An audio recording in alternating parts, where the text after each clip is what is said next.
नमस्कार. श्री रमेश बावकर लिखित ज्ञानतेचं देव ही श्री ज्ञानेश्वर महाराजांच्या जीवनावरील कादंबरी आपण वाचत आहोत. आज आपण 39व्या प्रकरणातला पुढचा भाग वाचायला घेतो आहोत. आचार्य म्हणाले, ज्ञानदेवा, थांबवा हे वेदपठण. आम्ही आपली नको ती परीक्षा पाहिली. आम्हाला आमची चूक कळून आली व आपणा सर्वांची योग्यताही समजली. आपले हे सामर्थ्य पाहता आम्ही आपणाला शुद्धीपत्र देणारे कोण असेच आम्हाला वाटू लागले आहे. ज्ञानदेवाने रेड्याच्या मस्तकावरील हात काढून घेतला. रेडा बोलावयाचा थांबला. आचार्यांनी ज्ञानदेवाला व इतर विद्वानांनी निवृत्ती, सोपान व मुक्ता यांना आदराने व्यासपीठाकडे आणले. धर्मसभेच्या आचार्यांच्या आसनावर चौघांना आग्रहाने बसवले. सर्व सभेचे विद्वान पुन्हा आपापल्या स्थानी बसले. ज्ञानदेवाने केलेल्या चमत्काराबाबत लोकात कुजबूज होत होती. आता इतक्या वेळ दुर्लक्षिलेला रेडासुद्धा कौतुकाचा विषय झाला होता. तसाच तो पूज्यही झाला होता. आचार्य बोलावयास उठले. सभासद व इतर सज्जन लोक हो, आपण शांत व्हा. धर्मशास्त्रातील शब्दाची चिकित्सा करण्यात आम्ही आमचे जीवन घालवले. मला वाटते आम्ही केवळ चोथा चघळण्यात वेळ घालवला आहे. जीवनाचे खरे सार या ज्ञानदेवादी भावंडांनीच जाणले व आत्मसात केले अशी आमची खात्री झाली आहे. ज्ञानदेव हे नावाप्रमाणे खरोखरच ज्ञानाचे देव आहेत. विद्या विनयन शोभते तशी नम्रताही त्यांच्या ठिकाणी आम्हाला प्रत्ययाला आली आहे. आताच्या चर्चेत एक सुभाषित त्यांनी म्हणून दाखवले, पण त्यातील पूर्वार्ध केवळ त्यांनी उच्चारला. त्याचा उत्तरार्ध ही त्यांची आत्मस्तुती झाली असती म्हणून ती त्यांनी टाळली. हा त्यांचा खरोखरीच मोठेपणा आहे. तो श्लोक मी आपणास म्हणून दाखवतो. जन्मना जायते शूद्रः संस्कारात द्विज उच्यते वेदपाठी भवेद विप्रो ब्रह्मजानाति ब्राह्मणः. सभासद हो, आम्ही केवळ वेदपाठी आहोत. चौथा चरण आपण पूर्ण केला नाही तेव्हा आपण केवळ विप्र आहोत. पण ज्ञानदेवादी भावंडे ही खरोखरीच ब्राह्मण आहेत.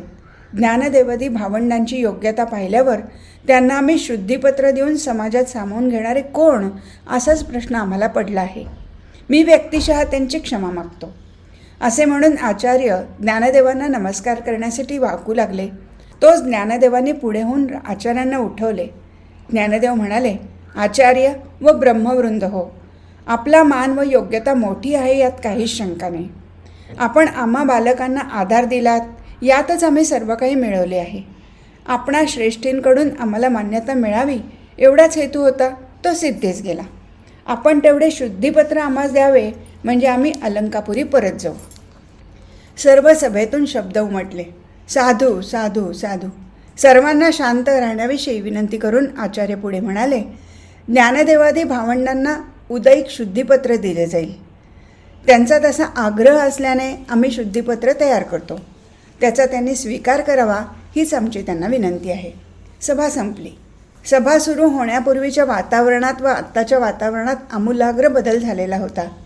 ज्ञानदेवादी भावंडांकडे प्रथमतः हेटाळणीने, द्वेषाने पाहणारे डोळे आता विस्मयाने व आदराने पाहू लागले होते. संन्याशाची मुले म्हणून प्रथम त्यांचे मुखावलोकन टाळणारे डोळे आता त्यांचीच रूपे डोळ्यात साठवून घेण्याची धडपड करत होते. पैठणात रेड्याच्या मुखातून वेदरुचांचा उच्चार ही बातमी वाऱ्याच्या वेगाने पसरली जात होती. जो हे ऐकेल तो धर्मसभेच्या दिशेने धाव घेत होता. सर्व पैठण एकाच दिशेने धावत होते. वर्षाकाळी नद्या, नाले, ओढे जशा वेगाने वाहत जाऊन एका महानदीला मिळतात व ती महानदी सागराला जाऊन मिळते, तसे गल्लीबोळातून व रस्त्यातून धावणारा समुदाय एकत्रित होत होता. धर्मसभेला येऊन मिळत होता. ज्ञानदेवादी भावंडांचे दर्शन घेऊन कृतार्थ होत होता. दुरूनच त्यांना नम्र अभिवादन करत होता. ज्ञानदेवादी भावंडेही त्यांना उलट अभिवादन करून साथ देत होती. कृष्णाजी पंत पुढे होऊन आचार्यांना म्हणाले, आचार्य, आम्हाला निरोप द्यावा म्हणजे आम्ही निघू. आचार्य म्हणाले, कृष्णाजी पंत, तुम्ही पुढे होऊ शकता. उद्या या मुलांची सत्काराची वेळ आम्ही आपणाला कळवू व पालखीही पाठवून देऊ आणि आतासुद्धा हे पालखीतूनच येतील. ज्ञानदेव म्हणाला, आचार्य क्षमस्व, आपला अवमान करण्याची आमची इच्छा नाही, पण आम्ही आता चालतच जाऊ व उद्यासुद्धा चालतच येतो आम्ही. असे म्हणून ज्ञानदेवादी भावंडे कृष्णाजी पंतांबरोबर निघाली. पैठणातील जनसमुदाय अति उत्कंठतेने त्या भावंडांची रूपे डोळ्यात साठवत होता. त्यांच्याबरोबर तो महिषीराजही चालत होता. त्यालाही बघण्यासाठी अनेक लोकांची गर्दी झाली होती. एक मोठा जनसमुदाय कृष्णाजी पंतांच्या घराकडे चालला होता. कृष्णाजी पंत लगबगीने पुढे झाले. कृष्णाजी पंतांची पत्नी कमलाबाई या हातात पंचारती घेऊन उभ्या होत्या. मुलांनी वाड्याच्या दारात पाय ठेवताच मोलकर्णीने भाकरी ओवाळून टाकली, पायावर पाणी घातले. कमलाबाईंनी मुलांना ओवाळले व सर्वजण ओसरीवर आले. कमलाबाईंनी मीठ मोहऱ्या घेऊन चारही मुलांची दृष्ट काढून टाकली. बाळांनो, अपूर्व कामगिरी केलीत. धन्य झाले तुमचे माता पिता आणि धन्य झालो आम्ही. कुळाचे नाव राखलेत, जीवनाचे सार्थक झाले. मुक्ता म्हणाली, कमला काकू, आम्ही लहान का आहोत दृष्ट काढून घ्यायला, पण तुमचे प्रेम पाहून आम्ही गप्प बसलो. अहो, आम्हाला हो कुणाची दृष्ट लागणार? ईश्वरी इच्छा असते तसे घडते, एवढेच. बाळांनो, बाळपणीच तुम्ही पोक्त झालात. माता पित्या वाचून असलेल्या मुलांना असाच अकाली पोक्तपणा येतो. हे तुमचे वय खरे म्हणजे खेळायचे, पण केवढे ज्ञान मिळवलेत म्हणून अपूर्वही वाटते हो. धन्य धन्य वाटते तुमच्याकडे पाहून. कमला काकू, आज तुम्ही मला सांगा, मी सर्व स्वयंपाक करेन. चला आज जाऊयात. मुक्ता, अगं माझा स्वयंपाक केव्हाच झाला आहे. मी तर केवळ तुमच्या येण्याची वाट पाहत होते. माझे डोळे तुमच्याकडे लागले होते. पण जेव्हा ज्ञानदेवानी केलेल्या चमत्काराने धर्मसभा तटस्थ झालेली ऐकली, तेव्हा खरं सांगू, माझ्या छातीवरचा धोंडा उतरल्यासारखा झाला. कमला काकू, अहो यात आमचे काय आहे? तुमच्यासारख्या सत्शील लोकांच्या मनातील आमच्याविषयीच्या तळमळीतून व आशीर्वादाच्या सामर्थ्यातून हे घडले. परमेश्वरच असे अनेकांचे सामर्थ्य उभे करत असतो व तोच हे सर्व घडवून आणत असतो, हेच खरे आहे. ज्ञानदेवादी भावंडांनी कृष्णाजी पंत व कमला काकू यांना नमस्कार केला. दोघांनी आशीर्वाद दिला. कृष्णाजी पंतांना मुलांच्या अंगी असलेल्या थोरवीची कल्पना आली होती. तरीही त्यांच्या विनम्र स्वभावाने ते थक्क झाले होते. कौतुकाने ते मुलांना निरखत होते. प्रकरण 40. ज्ञानदेवादी भावंडे तयार झाली. कमलाबाईंनी सर्वांना पंचारतीने ओवाळले. मुलांनी दोघांना नमस्कार केला व सर्वजण बाहेर पडले. पालखी नसली तरी कृष्णाजी पंतांनी बैलगाडी ठरवून ठेवली होती. गाडीवाल्याने गाडी हौसेने सजवली होती. गाडीला फुलांच्या माळा बांधल्या होत्या. बैलांच्या अंगावर झूल घातली होती. शिंगांना गोंडे बांधले होते. शिंगे रंगवली होती. बैलाचे पायही रंगवले होते. बैलांच्या कपाळावर चांदवा लटकत होता. बैल चालू लागले की त्यांचे तोंडे हालू लागत. ही सगळी तयारी पाहून ज्ञानदेव म्हणाला, कृष्णाजी काका, कशाला पाहिजे होती बैलगाडी? धर्मसभा लांब का आहे? ज्ञानदेवा, ही माझी इच्छा नाही, ही या गाडीवानाची इच्छा आहे. कालच तो मला म्हणाला होता की माझ्या गरिबाच्या गाडीतून या बाळांना मला घेऊन जायचे आहे, तेव्हा मी सकाळीच येतो म्हणून. तर ही सर्व त्याचीच तयारी आहे. गाडीवान म्हणाला, ज्ञानदेवा, अहो आमचे तेवढेच भाग्य, आम्हाला तुमची सेवा करायला केव्हा मिळणार, म्हणून मॅच म्हणलं की तेवढा थोडाच वेळ ही समधी मुलं माझ्या गाडीत बसतील. बसा निवृत्ती, ज्ञानदेव, सोपाना, मुक्ता, सर्वजण बसा. त्यांची इच्छा आहे तसेच होऊ द्या, कृष्णाजी पंत म्हणाले. सर्व मुले गाडीत बसली. धर्मसभेकडे गाडी निघाली. गाडीच्या मागे अनेक लोक चालत होते. गाडी धर्मसभेपुढे आली. आचार्यादी प्रमुख, धर्मसभेतील श्रेष्ठी या चारही मुलांना उतरून घेण्यासाठी तत्परतेने पुढे झाले. पण कोणाच्याही साह्याशिवाय चौघांनी गाडीतून पटापट उड्या मारल्या. मुलांच्या चेहऱ्यावर हास्य व मोकळेपणा होता. एवढ्या गाढ्या ज्ञानाची पुंजी जवळ असूनही चेहऱ्यावर अकाली पोक्तपणा व शिष्टपणा दिसत नव्हता. काल एवढा मोठा चमत्कार केला म्हणून कुठे आढ्यता नव्हती, तर एकदम अज्ञानी मुलांप्रमाणे बावळट बालिशपणा नव्हता. वयाला व ज्ञानाला साधेचेच वागणे व बोलणे होते सर्वांचे. कोठे मनाची हाव नव्हती, अपमानाची तमा नव्हती, तर विद्वानांशीही कोठे मर्यादा सोडून बोलणे नव्हते. ना कोणाचा अवमान केला जात होता, ना कोणाविषयी तुच्छता दर्शवली जात होती. त्यामुळे विद्वानांच्या ठिकाणी ज्ञानदेवादी भावंडांविषयी फारच आदर वाढला. सर्वजण सभास्थानी आले. आचार्यांनी चौघांना मुख्य आसनावर बसण्याची विनंती केली. सर्व सभासद आपापल्या मानाप्रमाणे स्थानापन्न झाल्यावर आचार्य बोलावयास उठले. ब्रह्मवृंद हो, निवृत्ती, ज्ञानदेव, सोपान, मुक्ता या सर्वांचे मी आपणा सर्वांतर्फे अंतःकरणपूर्वक स्वागत करतो. काल झालेल्या चर्चेतून हे निष्पन्न झाले की या मुलांचे पिताजी विठ्ठलपंत यांनी जे आश्रमाचे उलट्या क्रमाने संक्रमण केले, म्हणजे संन्यासाश्रमातून गृहस्थाश्रमात प्रवेश केला, तो त्यांनी केवळ गुरु आज्ञेमुळे केला. संसाराच्या आसक्तीमुळे, उपभोगाची इच्छा म्हणून गृहस्थाश्रम स्वीकारला नाही. असे जरी असले तरी धर्माने सांगितलेले देहांत प्रायश्चित्त त्यांनी घेतले आहे. त्यामुळे येथे चूक झाली होती व त्यांनी ती केली होती ते कारण उरले नाही. आता त्यांच्या मुलांना शुद्ध करून व्रतबंध करण्यास मुभा देण्याविषयीचा प्रश्न आहे. तपाने ज्ञान प्राप्त होते व ज्ञानाने शुद्धता प्राप्त होते. या मुलांना वेदांताचे पूर्ण ज्ञान आहेच, शिवाय तपस्साधनेने मन, बुद्धी, चित्त यांची त्यांना पूर्ण शुद्धता, परमशुद्धता प्राप्त झालेली आहे. त्यांना आम्ही कसले शुद्धीपत्र देणार? पण या लौकिक जगात, व्यावहारिक जगात धर्मसभेचे आचार्य या नात्याने या सर्व ब्रह्मवृंदांच्या अनुमतीने तयार केलेले हे शुद्धीपत्र आम्ही देत आहोत. त्याचा त्यांनी स्वीकार करावा ही विनंती आहे. आमच्याकडून ज्ञानाच्या खोट्या अभिमानामुळे त्यांचा जो अवमान झाला त्याबद्दलही सभा त्यांची क्षमा मागते. शुद्धीपत्र खालीलप्रमाणे आहे. स्वस्ती श्रीमत् सकल भूमंडल मंडनीभूता अखंड प्रचंड वैतंडिक वेतंड गंड स्थलखंड नैक हरयः गिरेयो अखिल तत्व प्रकाशक सुक्तिरत्नानां परोपेतां प्रतिष्ठानम् अधिष्ठातां सर्वभूपर्वणाम अस्माकम् अभ्यर्थनां यद्भूततममुदभूतमिह प्रत्यक्षम अपक्षपातमनुभूतं तदेवं देववेद स्वाक्षिकलितं पुरतः शुभवतां भवतां प्रकाशयामः. शुद्धीपत्र निवृत्तीनाथाच्या हाती देण्यात आलं. आचार्यांनी विनंती केली की कोणीतरी बोलावे. निवृत्तीनाथ ज्ञानदेवाला खूण करतात. ज्ञानदेव उठून बोलू लागतात. आचार्य व सर्व विद्वज्जन हो, मी आपणास नम्र अभिवादन करतो. संन्यासाची मुले म्हणून आम्हाला अलंकापुरी आमचे जीवन असह्य झाले होते.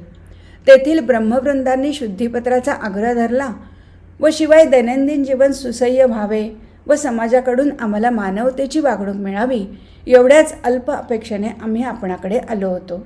ते आमचे काम झाले, त्यातच आम्हाला आनंद झाला आहे.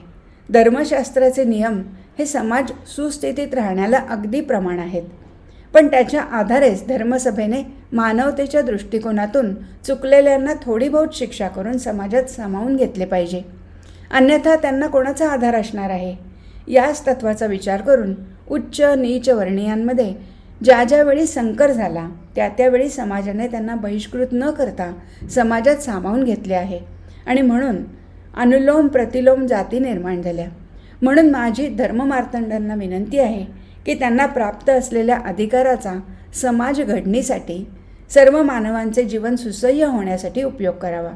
ज्यांना शिक्षा करावयाचा अधिकार आहे त्यांनी तो अधिकार क्षमा करून सार्थकी लावावा हीच आमची इच्छा आहे.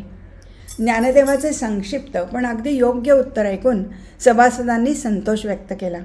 आचार्य व काही विद्वान श्रेष्ठ मंडळी ज्ञानदेवादी भावंडांच्या भोवती जमा झाली. काही एक विशेष गोष्ट त्यांना निवृत्ती ज्ञानदेवांना सांगायची आहे असे त्यांच्या चाललेल्या गडबडीवरून दिसून येत होते.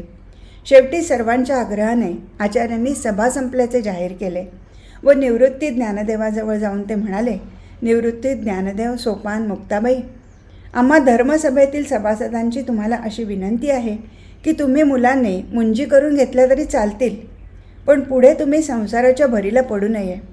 ही वंशावळ येथेच थांबावी, कारण तुम्ही जे सहन केलेत ते पुढील पिढ्यांना सहन होणार नाही व तुमच्याजवळ जे सामर्थ्य आहे ते पुढील पिढीत असेल असेही सांगता येत नाही.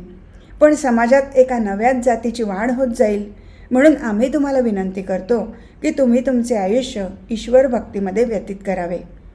ज्ञानदेव म्हणाला, आचार्य, आपण अगदी योग्य सल्ला दिलात, पण हा विचार आम्ही फार पूर्वीच केला आहे, तेव्हा आपण याबाबतीत निश्चिंत असावे. आचार्य व इतर विद्वान श्रेष्ठी यामध्ये ज्ञानदेवांच्या या दूरदृष्टीचे कौतुकच झाले. सर्वांनी निवृत्ती ज्ञानदेव, सोपान, मुक्ताबाई यांचा जय जयकार असो असा त्रिवार घोष केला. ज्ञानदेवादी भावंडांच्या कौतुकाच्या शब्दांनी गजबजलेली धर्मसभा हळूहळू शांत झाली. ज्ञानदेवादी भावंडांचा पैठणास 4 दिवस मुक्काम पडला. कृष्णाजी पंत व कमला काकूंचा आग्रह त्यांना मोडवेना. रेड्यामुखी वेद बदलल्याची वार्ता वाऱ्यासारखी गावोगाव पसरत होती. कोण ही बाळे आहेत म्हणून स्त्री पुरुषांची रीघ पैठणला लागली. आपेगावीसुद्धा ही बातमी जाऊन पोहोचली म्हणून आपेगावकर मंडळीही आली होती. गोविंद हिराबाईंची नातवंडे म्हणून आपेगावला एक वेगळाच अभिमान वाटत होता. कृष्णाजी पंतांच्या वाड्याच्या ओसरीवर निवृत्ती, ज्ञानदेव, सोपान, मुक्ता ही चौघेही बसली होती. आपेगावकर मंडळी ओसरीवर आली. मंडळींनी स्वतःची ओळख करून दिली. कृष्णाजी पंतांनी चौघा मुलांची ओळख करून दिली. आपल्या आजोळची माणसे पाहून व त्यांच्या आठवणी ऐकून मुलांची मने हेलावली. मुलांनी उठून सर्वांना नमस्कार केला. मुलांची नम्रता पाहून सर्व आनंदून गेले. पाटील म्हणाले, निवृत्ती दादा, तुमच्या आजोबांचे घर आहे आपेगावात. तेथे आता कोणी राहत नाही, पडीक झाले आहे. तेव्हा तुम्ही येथे येऊन राहा. आम्ही पुन्हा नवीन बांधून देऊ. आपण निश्चिंत असा. तुमच्या आजोबांनी गावासाठी लई केलं आहे, तेव्हा तुमच्यासाठी एवढं करायला गावाला जड नाही. निवृत्ती म्हणाला, पाटील बुवा, तुम्ही बोललात ते योग्यच बोललात. पण आमच्या आईचे आईवडील तेथे एकटेच आहेत. अगदी म्हातारे झाले आहेत. आमचा त्यांना तसा काहीच उपयोग नाही. तरीही आम्ही गावात असावे असे त्यांना वाटते. शिवाय आमचा जन्मही तिथेच झाला आहे. आम्हाला इंद्रायणीच्या पाण्याची सवय झाली आहे. आमचं वळण तिकडेच पडलं आहे. ते मोडणं अवघड आहे. तेव्हा आमची विनंती आहे की आमच्या आजोबांच्या घरात विठ्ठल मंदिर उभे करावे. ते घर व जी जमीन असेल ती त्या देवळाला देऊन टाकावी. काय ज्ञानदेवा, हेच करणे योग्य होईल ना? ज्ञानदेव म्हणाला, पाटील बुवा, निवृत्तीदाने सांगितले ते अगदी योग्य आहे. तुम्ही आम्हाला जे घर उभे करून देणार त्याऐवजी सर्वांनी मिळून तेथे विठ्ठल मंदिर उभे करणे जास्त चांगले होईल. रेड्यामुखी वेद बोलवल्यापासून ज्ञानदेवाची कीर्ती सगळीकडे पसरली. अनेक लोक दर्शनाला येत होते. त्यात गरीब, श्रीमंत, लहान थोर, स्त्री पुरुष, अज्ञानी, विज्ञानी, सुसंस्कृत, असंस्कृत अगदी सगळे होते. जो तो एकच सांगत होता की आम्हाला काही मार्गदर्शन करा, उपदेश करा. संसाराचा मोह सुटत नाही.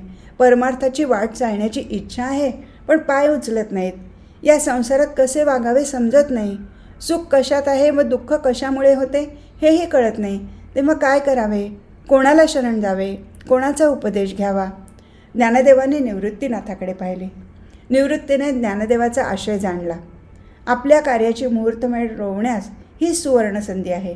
तेव्हा गुरुदेवाने आज्ञा द्यावी असे ज्ञानदेवाला सुचवायचे होते. निवृत्ती म्हणाला, ज्ञानदेवा, ही योग्य वेळ आहे. तू कीर्तन प्रवचन कर. लोक आपणहून तुला विचाराव्यास आले आहेत. तू त्यांना मार्गदर्शन कर. तुझ्या ज्ञानगंगेला मोकळे कर. आज्ञा गुरुदेव. आपण इच्छित आहात तसेच होईल. निवृत्तीने सांगितले की संध्याकाळी ज्ञानदेवाचे कीर्तन होईल व तेथे तुमच्या सर्व समस्यांना उत्तर मिळेल. निवृत्तीने कृष्णाजी पंतांकडे पाहिले. कृष्णाजी पंतांच्या लक्षात आले की कोठे कीर्तन करावे. लोक हो, गोदावरीचे वाळवंट मोकळे आहे. तेथे आपण जमावे. आपेगावकर मंडळी, आज आपण येथेच मुक्काम करावा. ज्ञानदेवाच्या कीर्तनाचा लाभ घ्यावा. गोदावरीच्या वाळवंटात उन्हे उतरणीला कीर्तन उभे राहिले. नदीचे विस्तीर्ण वाळवंटही कमी पडेल असा जनसमुदाय जमला होता. लोक आपापल्या जागी बसून राहिले. ब्रह्मसभेतील कितीतरी विद्वान ज्ञानदेवाचे कीर्तन ऐकण्यासाठी वाळवंटात बसले होते. ज्ञानदेव जनसमुदायाच्या मध्यभागी आले व उभे राहून त्यांनी जनसमुदायाला नमस्कार केला व विठ्ठल नामाचा गजर केला. पांडुरंग हरी, वासुदेव हरी. काही वेळ हरिनामाचा जप झाला. लोकात शांतता पसरली. संसार दुःख मूळ, चहूकडे इंगळ, विश्रांती नाही कोठे, रात्रंदिवस तळमळ. संसार दुःखमय आहे का? नाही नाही, संसार दुःखमय नाही. संसाराविषयीची आसक्ती ही दुःख भोगायला लावते. हे माझे, ते माझे, माझे पण आहे ते दुःख देते. त्या माझेपणाच्या आड कोणी आले की विकार प्रक्षोभ पावतात, क्रोध येतो. त्या वस्तूच्या प्राप्तीच्या प्रयत्नात तोल सुटतो व जे करू नये ते केले जाते, जे बोलू नये ते बोलले जाते. ते माझेपण कशात आहे? विश्वातील कोणती वस्तू माझी आहे? हे माझेपण आपण प्रत्येक वस्तूत पाहतो. बायको, मुले, धन, संपत्ती, शेती, स्थावर, जंगम, घरदार या तर झाल्या बाह्य वस्तू. पण हा देहसुद्धा आपण माझा म्हणतो. काय खरोखरीच देह आपला आहे? नाही, तो आपला नाही. आपल्या देहावर आपली सत्ता नाही. हा तर काळाच्या मालकीचा आहे. आपल्या मृत्यूनंतर येथील एकही वस्तू जी आपण माझी म्हणतो ती आपणाबरोबर येऊ शकत नाही. तसाच हा देहही आपल्याला येथेच टाकून जावे लागते. हा संसार येथेच राहतो. तो जसा आता चालू आहे तसा तो पूर्वी चालत होता व पुढेही चालत राहील. म्हणून संसार दुःखमय नाही, तर ही आसक्ती संसार दुःखमय करते. ही आसक्ती सोडली, हे माझं पण सोडले, अनासक्त बुद्धीने या वस्तूंकडे पाहिले की सर्व संसार मोक्षमय होतो, आनंदमय होतो. विषयांनाच इंगळ म्हटले आहे. विषय तर सगळीकडे पसरले आहेत. आपल्या पंच ज्ञानेंद्रियांना विषय नाहीत असे एकही ठिकाण नाही व वेळ नाही. पण इंगळ कशी असते? सज्जन श्रोते हो, तिच्यावर पाय पडला तरच ती चावते, अन्यथा ती चावत नाही. तिच्या रस्त्याने ती जात असते. तसे विषय हे सगळीकडे आहेत, पण आपण त्यांची अभिलाषा धरू नका, त्यांच्या प्राप्तीसाठी प्रयत्न करू नका, मग ते त्रास देणार नाहीत. अशा इंगळ्या हजारो असल्या तरी आपणास काय होत्याचे? त्या इंगळ्यावर पाय न पडावा हीच काळजी आपणाला घ्यायची आहे. संसार हा गतिमय आहे. हा क्षणभरसुद्धा थांबत नाही. या संसारातील विषयांच्या उपभोगासाठी आशेने धावणारे सतत धावत राहतात, पण त्यांना तृप्ती मिळत नाही. त्यांना क्षणभरही विश्रांती मिळत नाही व विषय सुखाची पूर्तता न झाल्याने त्यांचा जीव तळमळत राहतो. ही अतृप्ततेची तळमळ, ही अपूर्णतेची तळमळ कायम असते, कायम राहते. कारण आपणाला कोठे थांबायचे आहे हे समजत नाही. स्वतःची क्षमता, सामर्थ्य आपण जाणत नाही. म्हणून आपणाला जीवनात कायम अपूर्णता, अतृप्तता जाणवत राहते व त्यामुळे आपण सतत तळमळत राहतो. म्हणून ही जी आशा, आसक्ती आहे त्याचा त्याग केला पाहिजे. प्राप्त परिस्थितीत ईश्वरी इच्छेने प्राप्त होणारे भोग भोगून त्यात समाधान मानले तर विषयभोगानंतर तळमळ न राहता आनंद होतो. तेच खरे सुख होय. हे सुख समाधानातून मिळते. म्हणून आसक्ती सोडली तर हा संसार मोक्षमय, आनंदमय आहे.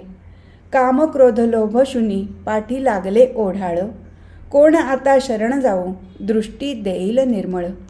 सज्जन हो, काम क्रोध लोभ या षड्विकारांना शुनी म्हणजे कुत्र्याची उपमा दिली आहे. कुत्र्याचा स्वभाव माहीत आहे ना? जो पळतो त्याच्या मागे कुत्रा लागतो व जो उभा असतो त्याच्यावर लांबून भुंकत राहतो व त्याच्या भुंकण्याकडे दुर्लक्ष करीत जो चालत राहतो त्यावर भुंकून भुंकून नंतर थकून गप्प बसतो.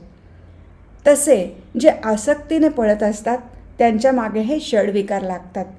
पण ज्यांनी आसक्ती सोडली आहे व जे कर्तव्य निष्ठेने आचरण करीत आपल्या धर्ममार्गावरून धीम्या पावलाने चालत राहतात त्यांच्यावर हे विचार कब्जा मिळवण्याचा प्रयत्न करतात. पण सतत दुर्लक्ष केल्याने शेवटी हे विकार हतबल होतात व कायमचे सोडून जातात. या षड्विकारांना ओढाळ म्हटले आहे. ओढाळ म्हणजे मोकळे सुटलेले, नियंत्रण नसलेले. म्हणून कर्तव्यनिष्ठेने विहित कर्माचे पालन करताना आपणाला कायम सावध राहिले पाहिजे. संसारातील विविध विषय मोह पाडत असतात. आपल्याला प्राप्त झालेल्या उपाधी चेतावणी देत असतात. मी ज्ञानी, मी श्रेष्ठ, मी सत्ताधीश, मी श्रीमंत, माझी इब्रत, माझे घराणे, माझा वंश. या देहभावाने उत्पन्न झालेल्या उपाधीचा जोर एवढा असतो की या उपाधीची बंधने एवढी दृढ असतात की ती ज्याची त्याला तोडणे शक्य नसते. त्यासाठी कोणाचे तरी सहाय्य घेणे जरूर असते. ही बंधने तोडण्याला आपली बायको, मुले, मित्र, आई, वडील व इतर कोणीही उपयोगाची नसतात, तर हीच उलट आपणाला बंधनात टाकणारी असतात. यांचेच पाश घट्ट व चिवट असतात. तर या बंधनाला सैल करण्यासाठी व नंतर त्यातून सुटण्यासाठी, मोकळे होण्यासाठी सद्गुरूची जरुरी आहे. सद्गुरूला शरण जाणे याशिवाय दुसरा मार्ग नाही, उपाय नाही. शरण गेल्यावर सद्गुरू काय करतात? सद्गुरू शिष्याला श्रेयस व प्रेयस काय ते समजून सांगतात. प्रेयस म्हणजे जीवाला जे आवडते ते व श्रेयस म्हणजे जीवाला जे कल्याणकारक असते ते. श्रोते हो, आपण इकडे लक्ष द्यावे ही विनंती आहे, कारण हा विषय आपल्या कल्याणाचा आहे. श्रेयस व प्रेयस काय याचा अर्थ समजून घेण्यात जीवनाची खरी गुरुकिल्ली आहे. प्रेयस म्हणजे व्यक्तिशः ज्या आवडी असतात त्या त्या जीवाची ती प्रेयस वस्तू. त्या ठिकाणी व्यक्तीची आवड म्हणजे पंच ज्ञानेंद्रिये व कर्मेंद्रियांची आवड होय. अर्थात या सर्व इंद्रियांच्या सर्व आवडी आरोग्याला तसेच आत्मविकासाला योग्य असतात असे नाही, तर त्या घातकही असण्याची शक्यता असते. तेव्हा अशा प्रेयस वस्तूंचा संग्रह व उपभोग काय कामाचा? त्याचा त्याग करणेच योग्य होय. आता श्रेयस काय याचा विचार केला तर श्रेयस म्हणजे कल्याणकारक. जीवाचे कल्याण कशात असते तर ते आत्मविकासात असते. जेथून जीवाची उत्पत्ती झाली तेथे म्हणजे ब्रह्मापासून जीवाची निर्मिती झाली, त्या ब्रह्मस्वरूपाप्रत जीवाने आत्मविकास करून घेणे, तेथे जाऊन पोचणे, यातच जीवाचे खरे कल्याण आहे. हे सर्व सद्गुरू शिष्याला समजावून सांगतो. हे साधण्यासाठी शिष्याला उपासना सांगतो. अशा प्रकारे षड्विकारांनी मलिन झालेली शिष्याची दृष्टी सद्गुरू स्वच्छ करतो. ती दृष्टी इतकी स्वच्छ होते की शिष्याला या चराचरात सूक्ष्म रूपाने असलेला परमेश्वर ब्रह्म स्वच्छपणाने दिसू लागते. अर्थातच त्याच्या सूक्ष्म दृष्टीलाच ते गोचर असते. म्हणून श्रोते हो, सद्गुरूला शरण जा, म्हणजे त्यात कल्याण निश्चित आहे. ज्ञानदेवांनी श्रोतू मंडळींना नमस्कार केला. श्रोतू समाजाने श्री निवृत्तीनाथ महाराज की जय, श्री ज्ञानदेव महाराज की जय असा जय जयकार केला आणि हळूहळू वाळवंट रिकामे होऊ लागले. आज इथेच थांबू. हरिओम तत्सत.